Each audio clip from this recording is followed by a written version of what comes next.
Առաջինը քննարկման ընթացքում, երբ որ ժողովրդագրական խնդիրներից էինք խոսում, խոսեցինք ընտանիքների, երեխաների պակասի եւ դալիճից նույնիսկ հնչեց կարծիք, որ դա հետևանք է նրա, որ աղջիկների քանակն է քիչ։ Ես կուզենայի մտածել, Նարեկ ջան, որ այն հանգամանքը, որ այստեղ միայն տղամարդիկ են, դրանով չի պայմանավորված։ Իհարկե կեսկատակ, կես լուրջ, բայց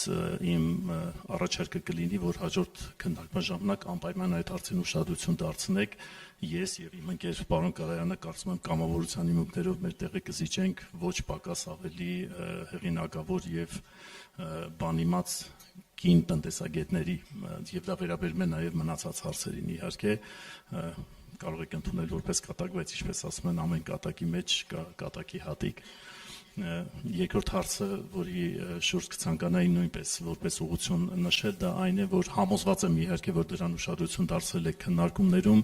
դա միջազգային փորձի ուսումնասիրությունն է եւ մասնավորապես երբ որ խոսում ենք օրինակ փոքր բիզնեսի արկման մասին, տեսեք այս կարճ քննարկման ընթացքում արդեն իսկ որոշակի ռիսկեր դրա հետ կապված վերհանվեցին,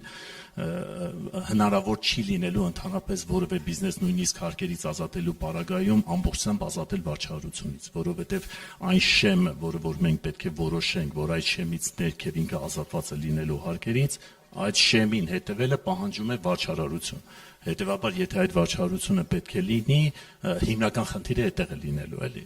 Դրա համար փորձենք նաև միջազգային փորձը վերլուծելով հասկանալ դրա դրական եւ բացական կողմերը։ Ես կմիանամ պարոն Բագրատյանին, գուցե այդտեղ այլ լուծումները ավելի հետաքրքիր լինեն։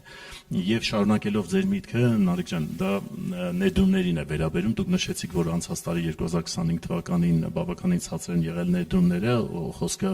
իրական հատվածում օտարերկրյա ուղղակի ներդրումների մասին է, հավանաբար չմոռանանք, որ դրանից առաջ դրանք եղել են բացասական մեծություն 2024 թվականին, դրանից առաջ վերջին մի քանի տարիների ընթացքում եւս 2 տարի մենք ունեցել ենք օտարերկրյա զուտ ներդրումների իրական հատվածում օտարերկրյա զուտ ներդրումների բացասական մեծություն 19 եւ 20 թվականներին,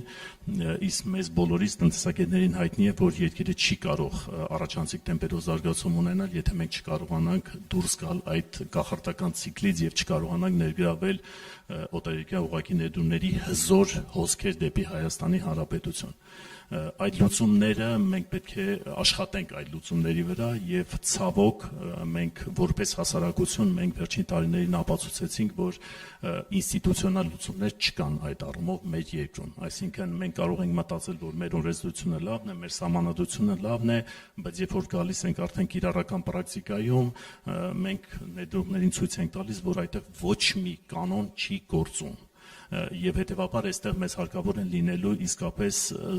շատ լուրջ ինստիտուցիոնալ լուծումներ, որպեսզի օտարերկրյա ներդրողը վստահ լինի,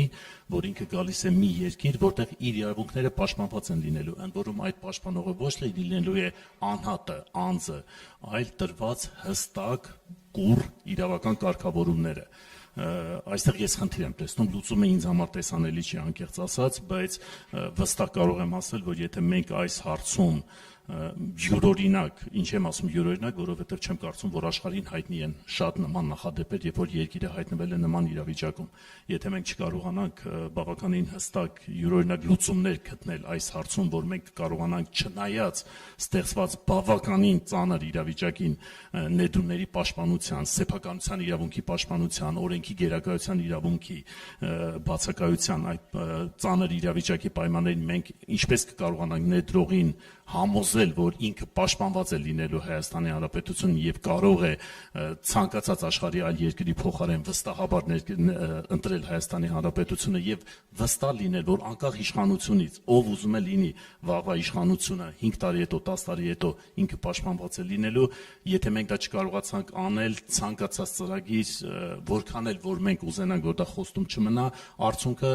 շատ սահմանափակ է լինելու։